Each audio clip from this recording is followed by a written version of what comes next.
namanya Misi Lamoy. Dan saya Jun Samana. Dan saya Nika Sinaga. Jadi kita masuk dalam pembacaan materi dengan judul Analisis Hukum Hipotek Kapal Laut dalam Perjanjian Kredit Pembiayaan di Indonesia.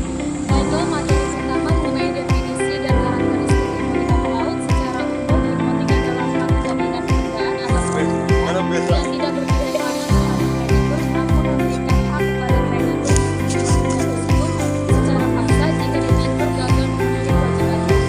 Sedangkan dalam konteks kapal laut, hipotek adalah jaminan yang diberikan atas kapal yang telah dilaksanakan menjamin suatu masa depan atau kewajiban yang baru. Baik, masuk dalam materi kedua, yaitu prosedur pembentukan dan pengurusan kredit kapal laut. Yaitu diatur dalam undang-undang yang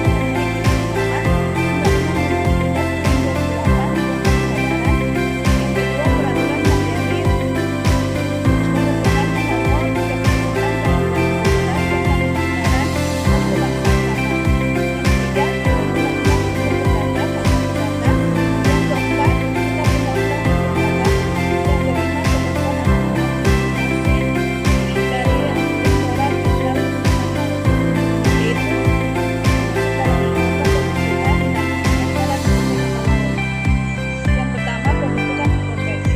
Yaitu ada pembuatan perjanjian kredit. Yang kedua, merupakan perjanjian pokok antara debitur dan kreditur. Yang ketiga, dalam perjanjian ini disebut bahwa kapal akan dijadikan jaminan. Selanjutnya, materi yang ketiga, pendaftaran hipotek.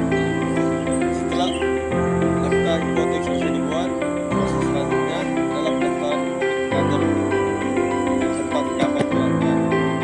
Langkah-langkahnya, pertama, pengajuan permohonan, yang kedua, pemohon kreditur atau debitur, yang ketiga, permohonan pemilihan produk sertifikat kapal, serta pembebanan, surat kuasa jika dikuasakan, identitas para pihak, surat bebas tujuan penerbangan dari kapal, verifikasi dokumen kapal.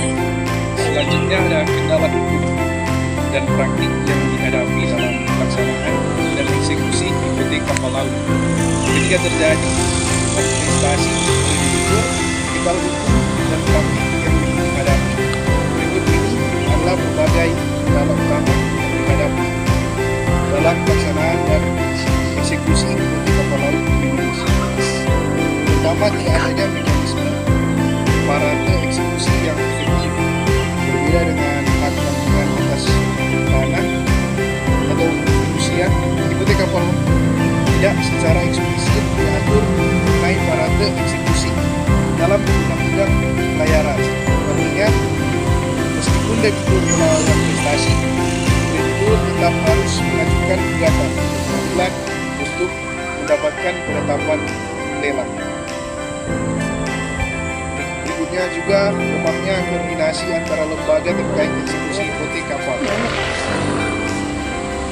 Melibatkan beberapa lembaga seperti pengadilan negeri, kantor lelang negara, kantor usia bandar, kepolisian.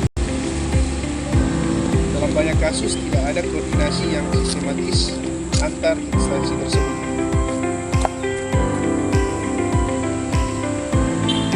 Berikutnya dampak. Pertama, penundaan proses eksekusi.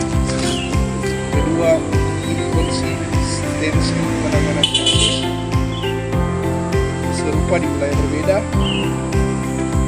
Terkadang lelang tidak dapat dilakukan karena tidak ada kapal secara fisik, atau dalam artinya sudah dijual diam-diam atau berada di luar wilayah